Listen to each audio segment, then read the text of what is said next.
जय हिंद फ्रेंड्स, स्वागत है आप सभी का हमारे यूट्यूब चैनल टीसी मैथ में। तो पिछला सेशन में हम लोगों ने पढ़ लिया था 7.1 में पढ़ रहे थे, डिस्टेंस फार्मूला दूरी सूत्र के बारे में पढ़ लिए थे। और जो भी होता है मूल बिंदु से किसी बिंदु के बीच की दूरी निकालने का रहता है उसको समझ लिए थे, भुज कोटि को समझ लिए थे। उसके बाद जो भी first quadrant, second quadrant, third quadrant में पॉजिटिव होता है, उसके बाद नेगेटिव पॉजिटिव माइनस नेगेटिव होता है, पॉजिटिव होता है, पॉजिटिव नेगेटिव होता है। इस प्रकार से समझ लिए थे। तो आज समझेंगे सेक्शन फार्मूला यानी कि विभाजन सूत्र। आज समझेंगे विभाजन सूत्र को। तो ये चल रहा है कॉन्सेप्ट बेच करे स्कोर जो होता है 2022 के रूप में, जो आने वाली एग्जाम है उसी के बारे में, उसी के रिगार्डिंग जो है कॉन्सेप्ट बेच चल रहा है क्रैश कोर्स के रूप में। तो जहाँ तक एग्जाम से एक दिन पहले तक जहाँ तक होगा वहाँ तक कर पाएंगे इसे। जो इम्पोर्टेंट चैप्टर होगा उससे पहले उठाएंगे। और इसका अगर जो प्रैक्टिस करना चाहते हैं तो प्रैक्टिस चल रहा है 8.1। तो कॉन्सेप्ट बेच भी स्टार्ट किए हैं, चैप्टर नंबर 8 से ही स्टार्ट किए हैं। और आज चैप्टर नंबर 9 खत्म किए हैं, चैप्टर नंबर उसके बाद 7 स्टार्ट किए हैं। तो अगर जो प्रैक्टिस करना चाहते हैं तो फुल्ली एनसीईआरटी के प्रैक्टिस करवा रहे हैं। तो 8.1 से स्टार्ट किए हैं तो 8.4 में अभी चल रहे हैं। तो अगर जो किसी का प्रैक्टिस करना है तो और या फिर इसका जो पिछला सभी पार्ट है, टोटल सभी पार्ट है, तो उसका अगर जो कॉन्सेप्ट करना चाहते हैं या प्रैक्टिस करना चाहते हैं तो उसका लिंक प्ले डिस्क्रिप्शन में दिया गया है, तो वहाँ से जाके देख सकते हैं। या फिर और एक दूसरा प्रैक्टिस करना चाहते हैं ऑब्जेक्टिव क्वेश्चन का, तो उसका सीरीज स्टार्ट करने वाले हैं। टॉपिक वाइज प्रैक्टिस का सीरीज स्टार्ट करने वाले हैं 16 तारीख से, 16 जनवरी से। यानी आज 13 है तो 14 नहीं, 15 नहीं, 16 से स्टार्ट कर देंगे। तो 16 से उसे स्टार्ट करेंगे। तो टॉपिक वाइज प्रैक्टिस यानी कि जो टॉपिक को उठाएंगे उसी का प्रैक्टिस उसमें करेंगे, सिर्फ ऑब्जेक्टिव क्वेश्चन का। जैसे कि त्रिकोणमिति अगर जो उठाएं तो त्रिकोणमिति का ही सिर्फ उसमें क्वेश्चन रहेगा ऑब्जेक्टिव लेवल का। जो भी ऑब्जेक्टिव लेवल पर पूछा जाएगा उसी का क्वेश्चन रहेगा। और क्वेश्चन रहेगा एनसीईआरटी के जो बुक है उससे क्वेश्चन रहेगा। और जो पिछले 10 साल में पूछा गया है क्वेश्चन त्रिकोणमिति से, वो टोटल क्वेश्चन रहेगा। और बाकी जो क्वेश्चन हमको खुद होगा बनाने का, वो क्वेश्चन बना के उसमें डाल सकते हैं। यही 3 तरह का क्वेश्चन उसमें रहेगा और कहीं से क्वेश्चन नहीं पूछा जाएगा। तो जिस किसी को अगर जो प्रैक्टिस करना चाहते हैं, तो अगर जो एनसीईआरटी के बुक से नहीं करना चाहते हैं, प्रैक्टिस 8.4 में चल रहे हैं, तो टॉपिक वाइज प्रैक्टिस अगर जो करना चाहते हैं तो वहाँ से कर सकते हैं। टॉपिक वाइज प्रैक्टिस स्टार्ट कर दी है, त्रिकोणमिति से स्टार्ट करेंगे, 16 तारीख से स्टार्ट करेंगे, तो वहाँ से ज्वाइन कर सकते हैं। तो अपने ज़्यादा से ज़्यादा अपने मित्र में बोलिए, फ्रेंड को शेयर कीजिए। तो अगर जो कोई ज्वाइन करना चाहता है तो 16 तारीख से टॉपिक वाइज प्रैक्टिस के लिए तैयार हो टॉपिक वाइज प्रैक्टिस में ज्वाइन कर सकते हैं। जब टॉपिक वाइज प्रैक्टिस हो जाएगा तो हम स्टार्ट करेंगे मिक्स प्रैक्टिस, यानी कि टोटल चैप्टर का मिक्स क्वेश्चन रहेगा, उसमें ऑब्जेक्टिव क्वेश्चन जो सोल्व करेंगे। तो पहले टॉपिक वाइज करेंगे, उसके बाद मिक्स प्रैक्टिस करेंगे। तो आज बात करेंगे सेक्शन फार्मूला यानी कि विभाजन सूत्र जिसे बोलते हैं। तो विभाजन फार्मूला यानी विभाजन सूत्र। विभाजन मीन्स क्या हुआ कि विभाजित करना, कोई भी बड़ा चीज़ है तो उसे उसको बांट के 2 भागों में बांटना, विभक्त करना, 2 भागों में, 3 भागों में, 4 भागों में। विभाजन मतलब वही ना हुआ कि विभक्त करना। कोई भी चीज़ को, कोई भी एक बड़ा चीज़ है तो उसे उसके काट के 2 भाग में, 3 भाग में, 4 भाग में विभाजित करना। तो उसी को हम समझेंगे विभाजन फार्मूला। तो इसको यहाँ पर चित्र को जो सूत्र होता है तो उसे प्रूव नहीं करेंगे कहाँ से आता है। सिर्फ हमको ध्यान में रखना है कि 2 फार्मूला एक होता है विभाजन फार्मूला का, उसे ध्यान में रखना है। उसके बाद वहीं से हम जो भी क्वेश्चन होगा उसी से बना लेंगे। क्योंकि सिद्ध करेंगे तो ज़्यादा टाइम खत्म हो जाएगा और सिद्ध करने का अब टाइम भी नहीं बचा है। बहुत ही एग्जाम के नज़दीक हम लोग पहुँच चुके हैं। तो हम डायरेक्ट बात करते हैं विभाजन फार्मूला, जो भी होता है विभाजन सूत्र। तो उसे हम समझते हैं।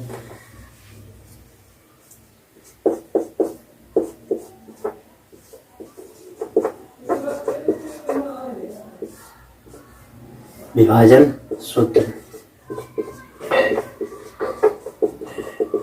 सेक्शन फार्मूला है, बहुत ही वीवीआई है, इम्पोर्टेंट है, इससे एकदम लॉन्ग शॉर्ट क्वेश्चन पूछ सकता है, 2 नंबर का पूछ सकता है, या फिर ऑब्जेक्टिव में भी आसान रहेगा तो ऑब्जेक्टिव में भी पूछ सकता है, कोई गारंटी नहीं है, इसलिए बहुत ही इम्पोर्टेंट है। तो विभाजन सूत्र यानी कि इसमें रहेगा कि जैसे दो ठो बिंदु दिया रहेगा, उसका निर्देशांक दिया रहेगा। जैसे कोई भी बिंदु है, जैसे एक ठो बिंदु यहाँ पर है, एक ठो बिंदु बी यहाँ पर है, बिंदु ए और यहाँ पर है एक ठो बिंदु बी यहाँ पर है, और उसका निर्देशांक दिया है जो भी दे सकता है x1 by 1 मान लेंगे, x1 by 1 x2 by 2 इसका मान लेंगे। ए है बी है तो इसका हो जाएगा x1, इसका निर्देशांक दिया रहेगा कोई x1 by 1 की जगह पर जो भी रहता है -1,7 या फिर 4,-3 इसका दिया रहेगा, कुछ भी रह सकता है जो भी प्रश्न में रहेगा। x1 की जगह पर कुछ भी रह सकता है, y1 की जगह पर जो भी रह सकता है। तो हम इसका मान लेते हैं x1 by 1 है, x2 by 2 है। अब x1 by 1 की जगह पर कुछ भी रह सकता है, जैसे x1 है तो उसकी जगह पर 5 भी रह सकता है, 6, 7, 8 कुछ भी रह सकता है, by 1 की जगह पर भी कुछ भी रह सकता है। तो यहाँ पर x1 by 1 है, x2 by 2 है, तब दोनों का निर्देशांक दिया है। तब बोलेगा कि अब दो बिंदु का निर्देशांक दिया है तो और दो बिंदुओं के रेखाखंड के बीच जो है उसे विभक्त कर रहा है 2:3 में। तो जो भी रेखा है तो यहाँ पर ए भी दिया है। अब उसका अब बोल रहा है कि ये 1:2 में कोई बिंदु पी है या क्यू जो भी रह सकता है। बोलेगा कि ए से बी, बिंदु ए बी का निर्देशांक दिया रहेगा, इतना निर्देशांक है, और पूछेगा कि बिंदु पी का निर्देशांक कीजिए।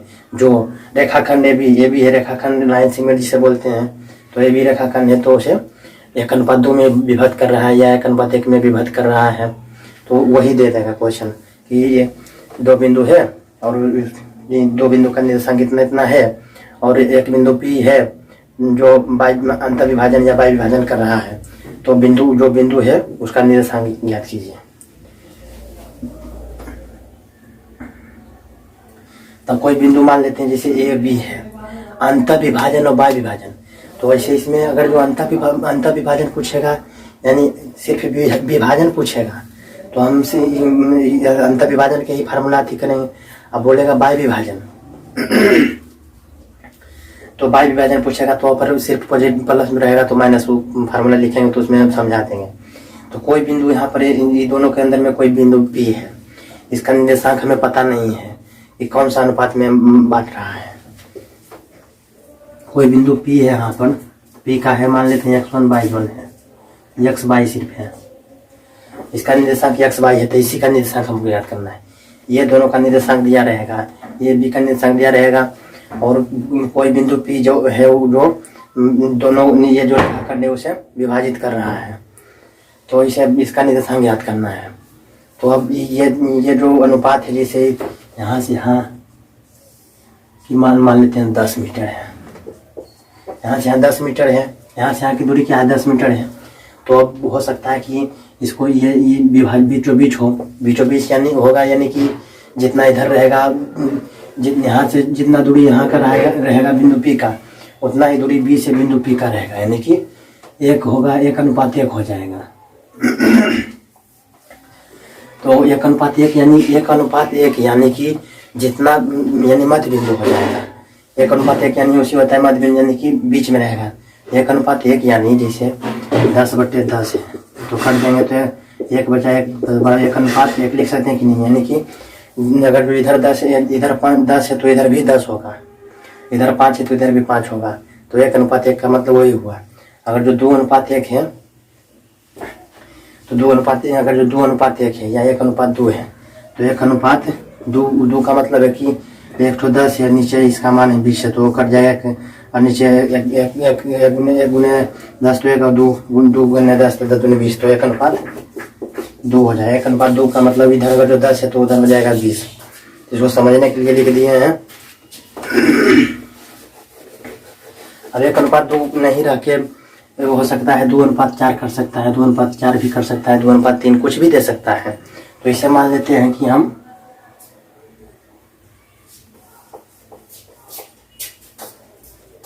इसको 2 m/n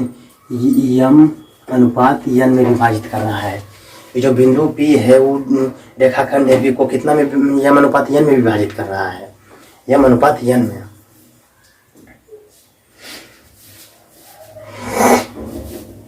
तो यम अनुपात n में विभाजित कर रहा है तो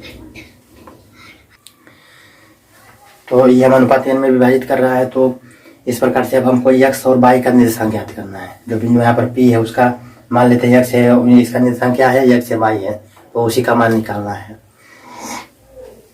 तो डायरेक्ट हम फार्मूला लिखते हैं। तो यम अनुपात n में विभाजित कर रहे हैं, यानी कि तो जैसे अब तो x बराबर हो जाएगा, x बराबर हो जाएगा क्या फार्मूला, यम। अभी यम अनुपात n को और हम जैसे या फिर इसे कुछ भी मान सकते हैं, इसे मान सकते हैं m1 या m2 भी मान सकते हैं। तो m1 या m2 अनुपात में जैसे कोई रेखाखंड AB है तो उसको कोई बिंदु P विभाजित कर रहा है यम अनुपात n में, या फिर यम अनुपात n में विभाजित कर रहा है, या फिर m1 अनुपात m2 में विभाजित कर रहा है। इस प्रकार से भी याद कर सकते हैं, जैसे आपको सुविधा हो। अगर यम अनुपात n में विभाजित करता है, याद रखना आसान है तो उसको भी याद रख सकते हैं, या फिर m1 अनुपात m2, अगर m1 अनुपात m2 में विभाजित कर रहा है तो अगर जो m1 m2 याद करना आसान है तो आप m1 m2 के रूप में याद रख सकते हैं। अगर जो mn अनुपात में विभाजित करता है ये आसान है तो इसे समझ सकते हैं। तो यहाँ पर इसको मिटा देते हैं। अगर जो मान लेते हैं m अनुपात n में विभाजित कर रहा है, या फिर a अनुपात b में विभाजित कर सकता है, कुछ भी हम लिख सकते हैं। ये जैसे भी p अनुपात q में विभाजित कर सकता है, तो ऐसे हम तो इस प्रकार से यम अनुपात n में विभाजित कर रहा है। तो हमको x का मान निकालने का रहेगा तो क्या करेंगे, तो यम x2 प्लस n x1 बटे यम प्लस n।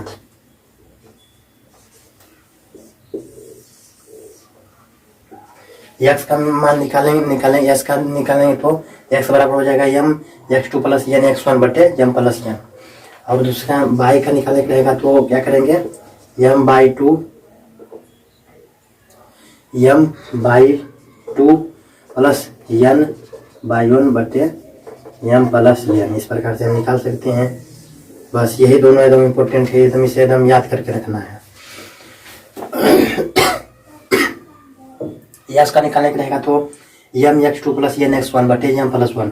x2 x1 बता दिए हैं कि कहाँ पर होता है। तो अब यही अगर जो यम अनुपात n याद करना आसान है तो इस प्रकार से हम यम अनुपात n में भी याद कर सकते हैं। अगर जो इस प्रकार से याद करना है यम1 अनुपात m2 में विभाजित कर रहा है, तो यहाँ पर जहाँ यम1 की जगह पर क्या है, यम की जगह पर क्या मान, अगर जो ये आसान करना है m1 m2 में आसान करना है तो m1 m2 में याद करना आसान है तो m1 m2 भी मान सकते हैं।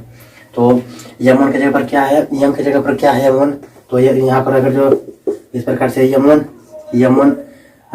x2 प्लस n की जगह पर क्या है m2, तो m2 x1 बटे m1 प्लस m2। अगर जो अब इसको फिर बाई के निकालने का रहेगा तो बाई बराबर हो जाएगा इसको m1 by 2 plus m2 by 1 बटे m प्लस 1। तो चाहे नहीं m plus 1 m1 plus m2, इस प्रकार से हम याद कर सकते हैं। तो अगर इसको यम अनुपात n में याद करना है फार्मूला को तो यम अनुपात n में भी याद कर सकते हैं। और यम अनुपात n में अगर जो यम1 अनुपात m2 में याद करना है तो यम1 अनुपात m2 में याद कर सकते हैं। तो जिस प्रकार से आपको सुविधा हो तो उस प्रकार से याद कर सकते हैं। तो अब तो समझ लें कि इसको समझने की फार्मूला ये है, इतना ये दोनों फार्मूला को ध्यान में रखना है। अब इस पर क्वेश्चन देख लेते हैं कि क्वेश्चन किस प्रकार से पूछा जाता है। क्वेश्चन इस पर एक ठो बना लेते हैं तो समझ में आ जाएगा आराम से कि क्वेश्चन इस पर कैसे पूछेगा। तो इसको नोट करना चाहते हैं तो नोट कर लीजिए वीडियो रोक के, उसके बाद आप क्वेश्चन लिखते हैं। तो इसे मिटाते हैं, इसको नोट कर लीजिए। अब हम इस पर एक क्वेश्चन बनाते हैं कि क्वेश्चन किस प्रकार से पूछेगा।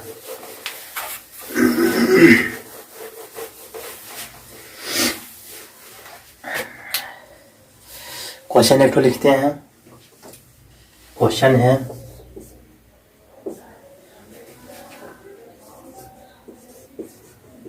उस बिंदु का निर्देशांक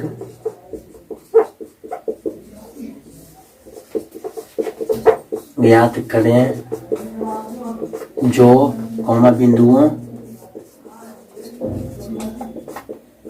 बिंदुओं -1,7 और -1,7 और 4,-3 उस बिंदु का निर्धारण कीजिए जो बिंदु -1,7 और 4,-3 को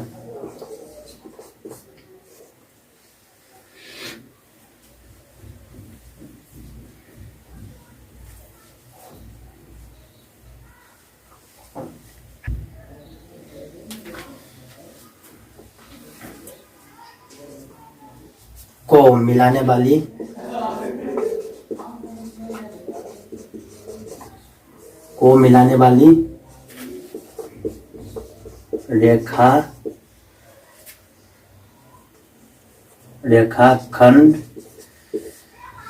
रेखाखंड को 2:3 के अनुपात में विभाजित करता है। क्वेश्चन लिख लिए हैं। उस बिंदु का निर्देशांक ज्ञात करें या कीजिए जो भी उस बिंदु का निर्देशांक ज्ञात कीजिए जो बिंदुओं -1,7 और 4,-3 -1,7 और 4,-3 को मिलाने वाली रेखाखंड को 2:3 के अनुपात में विभाजित करता है। तो उसका जो भी विभाजित करते हैं तो इसे समझते हैं। बहुत ही आसान क्वेश्चन है। तो हम इसको फिगर से पाड़ते हैं, पहले सोल्व करते हैं इसे। तो एक तो फिगर यहाँ पर पाड़ते हैं जिसे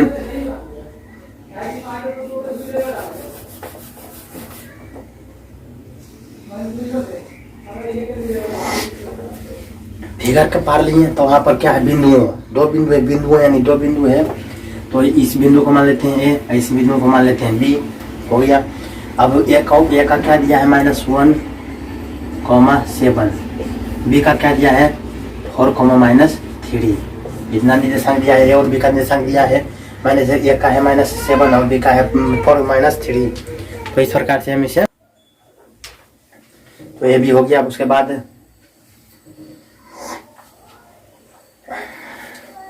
अब बोल रहा है कि उसके बाद 2:3 के अनुपात में विभाजित कर रहा है।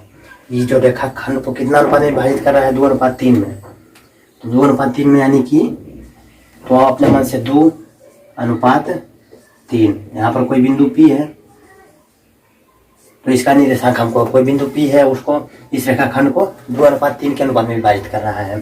तो हमको इस बिंदु उस बिंदु का निर्देशांक यानी उस बिंदु का मान लेंगे हम P। तो इसी P का निर्देशांक ज्ञात करना है। तो हमें पता नहीं है, तो नहीं पता है तो हम क्या मान लेंगे अपने मन से x, y है।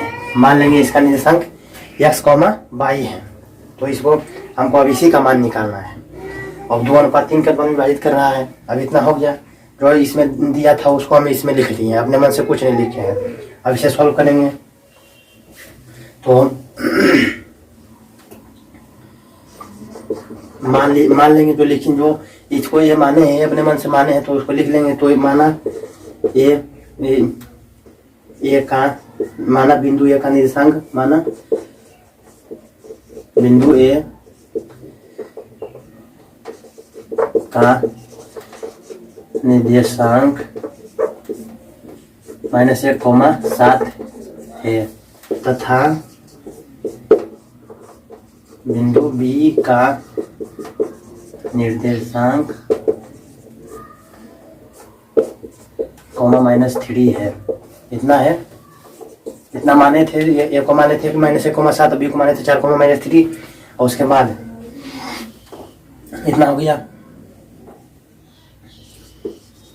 तथा मान लेंगे 2 है और 3 है, तो 2,3 को मान लेते हैं यम बराबर कितना, यम अनुपात यम पढ़ाए थे, यम अनुपात यन या यम1 अनुपात यम2, जिस प्रकार से आपको याद रखना है। तो इसलिए यम1 यम बराबर मान लेते हैं कितना है, यहाँ पर 2 है, 2 एंड यन बराबर कितना है 3, इतना है माने थे, कितना माने थे, या फिर यम1 बराबर भी देते हैं, यम1 बराबर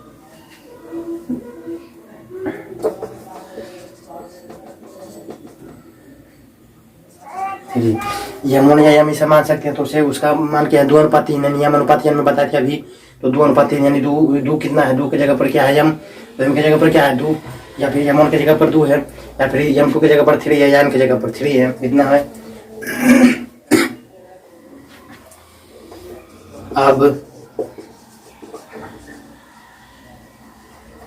अब बिंदु P का निर्देशांक हमें ज्ञात करना है। इस प्रकार से हमको बिंदु P का हमको निर्देशांक ज्ञात करना है। उसे तो माना कि बिंदु P का निर्देशांक x, y है। तो मान लेंगे कि माना कि बिंदु P का निर्देशांक x, y है, तो हमको जो x के मान निकालेंगे तो यहाँ पर s के मान निकाल के यहाँ पर धर देंगे और y के मान जो भी होगा उसको निकाल के धर देंगे। तो हम अब लिखेंगे विभाजन फार्मूला से, इसलिए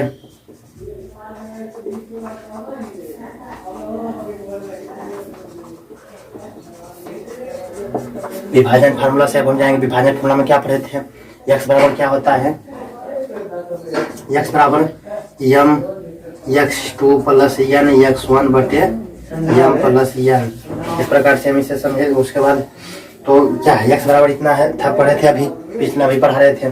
तो यम बराबर क्या है, यम बराबर है 2, तो लिखेंगे 2 गुने x2, इसको x1 बाई 1, x1 बाई 1, इसको x2 बाई 2 है, इतना है। मान जैसे बताए थे कि x1 बाई 1 रहेगा, इसके जगह पर कुछ भी रह सकता है। तो x1 की जगह पर -1 है, x बाई 1 की जगह पर 7 है, x2 की जगह पर 4 है, बाई 2 की जगह पर -3 है।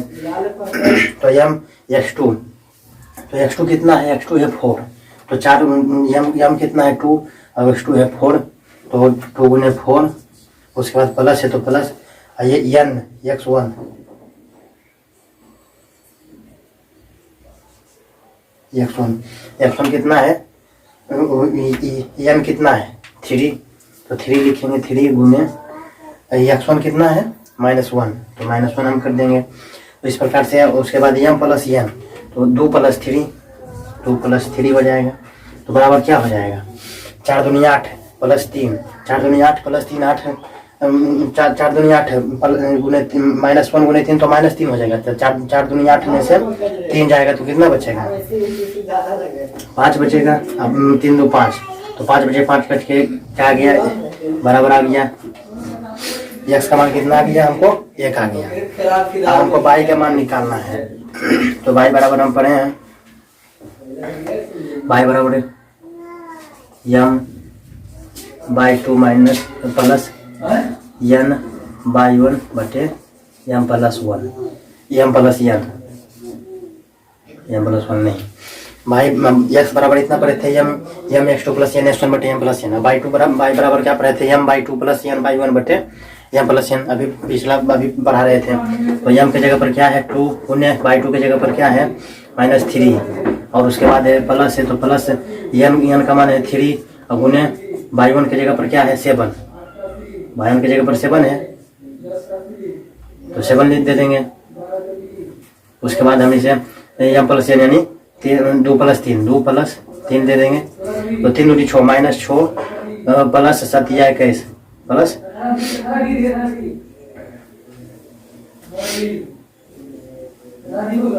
तो -6 प्लस 21 इतना हो गया। तो 21 में से 6 जाएगा तो कितना बचेगा, इसमें 6 जाएगा तो 6 5 यानी कि 15 बचेगा। तो 15 है तो बराबर कितना आ गया, तो 15 आ गया। और 15/3 2 5 तो 15/5 दिया 5 या 15। तो यानी कि यक्स का मान कितना आ जाए 1 और वाई का मान कितना आ गया 3। तो इस प्रकार से यहाँ पर जगह नहीं है, इस प्रकार से लिख देंगे। अतः बिंदु पी का निर्देशांक, अतः बिंदु पी का निर्देशांक 1,3 है। यहाँ पर नहीं जाना दिख रहा होगा तो 1,3 x, y है था, तो x के ऊपर क्या होगा 1 आया, x का मान कितना आया 1 और y का मान कितना आया 3, तो 1,3 हो जाएगा 1,3। इस प्रकार से इसका आंसर हो जाएगा, इसका 1,3 हो जाएगा। तो इस प्रकार से समझने की क्वेश्चन किस प्रकार से पूछता है, तो इसे नोट करना चाहते हैं तो नोट कर लीजिए। अब उसके बाद इसे मिटाते हैं। समझ में आया कि नहीं? बहुत ही आसान है, सब समझा दिए, फार्मूला समझाए, उसके बाद उस पर एक ठो क्वेश्चन भी बना के दिखा दिए।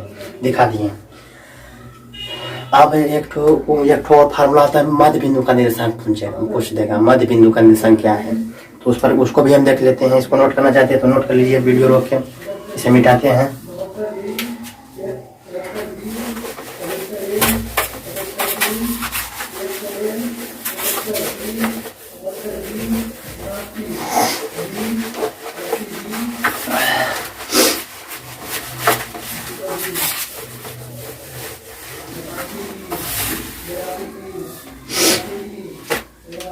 अब क्वेश्चन में पूछ देगा, यही क्वेश्चन रहेगा कि उस बिंदु का निर्देशांक ज्ञात कीजिए जो बिंदु इतना को, या फिर नहीं उस बिंदु का नहीं बोलेगा, तो बोलेगा जो दो बिंदुएं हैं इतना ए कॉमा बी का निर्देशांक दिया रहेगा, तो इसके मध्य बिंदु का निर्देशांक क्या होगा। तो मध्य बिंदु का निर्देशांक यानी कि मध्य बिंदु, तो जो यहाँ पर 2 ठो बिंदु है ए कॉमा बी, इसका है x1, y1, x2, y2 है। इसका निर्देशांक x1, y1 है, x2, y2 है। अब x1, y1 की जगह पर कुछ भी रह सकता है, वहां पर भी कुछ भी रह सकता है। जो भी क्वेश्चन बनाएंगे तो वहां पर a, b है, इसका निर्देशांक दिया है, तो मध्य बिंदु का निर्देशांक ज्ञात कीजिए। इतना दिया रहेगा तो मध्य बिंदु का निर्देशांक ज्ञात कीजिए। तो इसलिए मध्य बिंदु का निर्देशांक ज्ञात। मध्य बिंदु का निर्देशांक क्या होता है? मध्य बिंदु का निर्देशांक में हम पढ़ेंगे हम पढ़ेंगे मध्य बिंदु का निर्देशांक। मान लेते हैं कि मध्य बिंदु का निर्देशांक x, y, हमको पता नहीं है तो मान लेते हैं मैथ में। तो यहाँ पर मध्य बिंदु यानी बीच में, ना आगे ना पीछे, मध्य यानी कि बीच में है। यानी कि अगर जो यहाँ से यहाँ के दूरी 50 सेंटीमीटर है, ए से बी की दूरी अगर जो 50 सेंटीमीटर है, तो मध्य बिंदु यानी बीचों बीच रहना चाहिए। तो अगर जो इधर 25 होगा तो इधर 25 होगा, यानी ऐसा नहीं होगा कि इधर अगर तो 24 है तो इधर 26 हो जाएगा, नहीं, जिधर उतना रहेगा उधर इतना ही रहेगा। तो अगर जो इधर 25 है तो इधर 25 तो इधर भी 25 रहेगा, क्योंकि यहाँ से यहाँ की दूरी कितना है 50 है। तो ये से बिंदु P है, तो इसका x, y मान लेते हैं, तो इसका मान या y का मान निकालना है। तो ए से P की दूरी कितना होगा 25, अब P से B की भी दूरी कितना होगा 25, क्योंकि यहाँ से यहाँ के ए से B की दूरी 50 है। तो मध्य बिंदु का मतलब है बीचों बीच। तो अगर जो इधर बीचों बीच यानी कि जहाँ बीचों बीच यानी कि अगर जो इधर 10 सेंटीमीटर है तो उधर भी 10 सेंटीमीटर ही होगा। अगर जो टोटल का 20 सेंटीमीटर है, टोटल जो रेखाखंड है उसका लंबाई अगर जो 20 सेंटीमीटर है, तो मध्य बिंदु से जो भी इधर है लेफ्ट साइड होगा उसका भी 10 मीटर होगा, और मध्य बिंदु से राइट साइड का भी दूरी 10 मीटर होगा। इसी को कहते हैं मध्य बिंदु।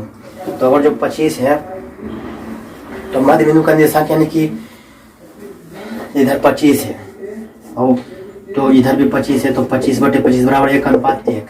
तो मध्य बिंदु का मतलब क्या हुआ कि 1:1 में विभाजित कर रहा है।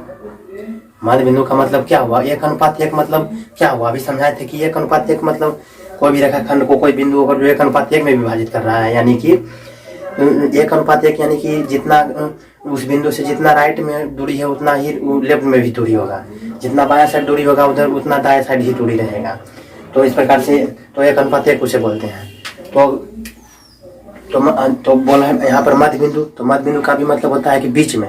तो बीच में यानी कि जितना दूरी इधर है उतना दूरी इधर रहेगा, तो 1:1 उसे, तो उस प्रकार से हम इसे 1:1 समझेंगे। मध्य बिंदु यानी होता है, मध्य बिंदु बोलेगा तो 1:1 यम के जगह पर 1 रखेंगे और यन के जगह पर भी 1 रखेंगे, या फिर यम के जगह पर 1 यम 2 के जगह पर भी 1 रखेंगे। क्योंकि यहाँ पर मध्य बिंदु है तो मध्य बिंदु यानी कि बीचों बीच रहना चाहिए। तो अब हम उसी फार्मूला से मध्य बिंदु का निर्देशांक निकालेंगे। तो x बराबर क्या पढ़े थे, यम x2 प्लस यन x1 बटे यन x1 बटे यम प्लस यन। और तो इसको हम देखेंगे यम x2 प्लस यन x1 बटे यम प्लस 1 है, या फिर यम1 x2 प्लस यम2 x1 से भी याद कर सकते हैं, और यम बटे में यम1 प्लस यम2 भी कर सकते हैं। तो यम की जगह पर क्या है, ये वाला है यम अनुपात यन, इसे मान लेते हैं यम अनुपात यन में विभाजित करना है। तो यम अनुपात यन, तो यम की जगह पर क्या है, मध्य बिंदु यानी कि दोनों बराबर है, 1:1 में विभाजित कर रहा है। मध्य बिंदु का मतलब यही होता है। मध्य बिंदु बोलेगा तो हमको समझ लेना कि 1:1 में, तो 1:1 यम की जगह पर 1 गुने x2 का जो भी रहेगा तो x2 प्लस यन का मान है 1 गुने x1 बटे 1 प्लस 1, यम प्लस यन यानी 1 प्लस 1। तो इस प्रकार से इसका फार्मूला आ गया 1 गुने x2, तो x2 प्लस x1 बटे 1 प्लस 1 2, क्यों यह x बराबर इतना हो गया।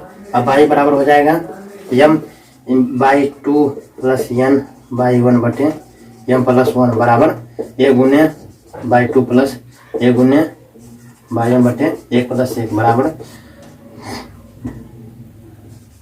बाई 2 प्लस बाई 1 बटे 2, बाई बराबर यही होगा। तो मध्य बिंदु का निर्देशांक अगर जो कहेगा तो क्या होगा, x बराबर x1 प्लस x2 बटे 2 और बाई बराबर बाई 1 प्लस बाई 2 बटे 2 हो जाएगा। अगर जो हमको पूछेगा कि मध्य बिंदु का निर्देशांक क्या है तो इस प्रकार से इसे नोट करना चाहते हैं, नोट कर लीजिए। तो मध्य बिंदु का निर्देशांक को जो पूछेगा तो 2 बिंदु दिया रहेगा, तो उसका मध्य बिंदु के निर्देशांक अगर जो पूछेगा तो क्या करेंगे, x बराबर हो जाएगा x1 प्लस x2 बटे 2 याद रखना है, और y बराबर रखना है बाई 1 प्लस बाई 2 या बाई 2 प्लस बाई 1, जो भी बाई 2 प्लस बाई 1 है बाई 1 प्लस बाई 2। इसको इधर लिखेंगे, इसको इधर, तो बात तो सेम ही है ना। तो बाई 2 प्लस बाई 1 बटे 2 इस प्रकार से हम इसे लिख सकते हैं, याद रख सकते हैं। इसे नोट करना चाहते हैं तो नोट कर लीजिए। तो इसे मिटाते हैं।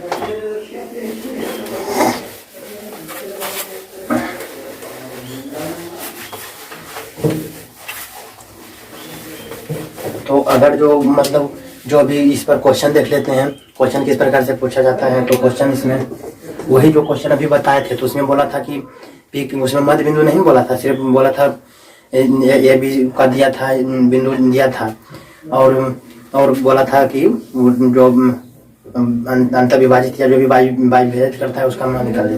तो इस वही उसी क्वेश्चन को लेते हैं। बिंदु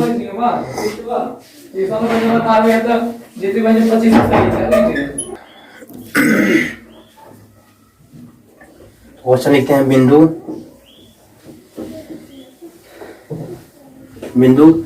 -1,7 जो क्वेश्चन बनाए उसी को, अगर जो उसमें मध्य बिंदु का पूछेगा तो जो क्वेश्चन अभी पीछे बनाए थे उसी को लेते हैं। -1,7 तथा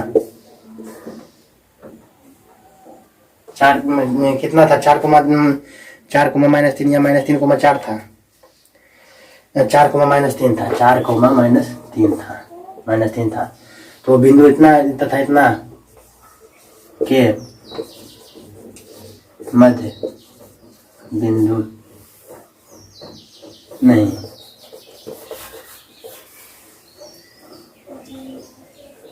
कितना को मिलाने वाली रेखा खंड के मध्य बिंदु का निर्देशांक ज्ञात करें।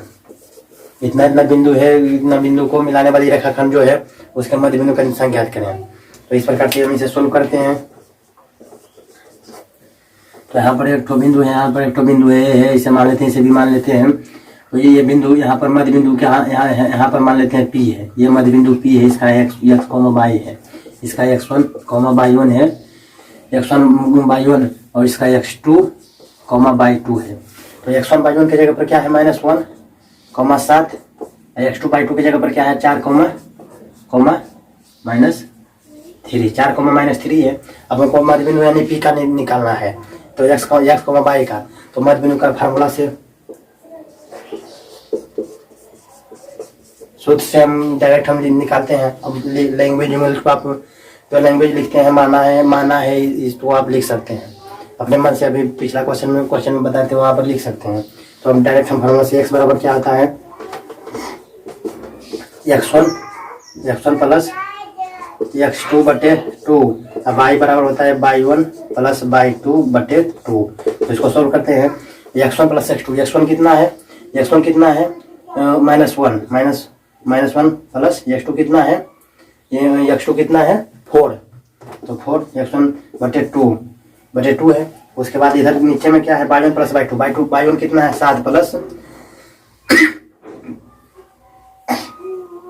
बाई 2 कितना है -3, तो -3 बटे 2 हो गया। अब इसे सोल्व करें तो 4 में से 1 जाएगा तो कितना बचेगा 3 बटे 2, और तो x का मान कितना आ गया 3 बटे 2, और इधर प्लस बने माइनस तो माइनस हो जाएगा, तो 4 में से 3 जाएगा तो कितना बचेगा 4 में से 3 जाएगा तो 7 में से 3 जाएगा तो कितना बचेगा 4 बचेगा, तो 4 बटे 2, तो 2 दूनी 4 बराबर 2 हो गया। तो इसलिए x बराबर कितना आ गया 3 बटे 2 बाई बराबर 2 है। इसलिए मध्य बिंदु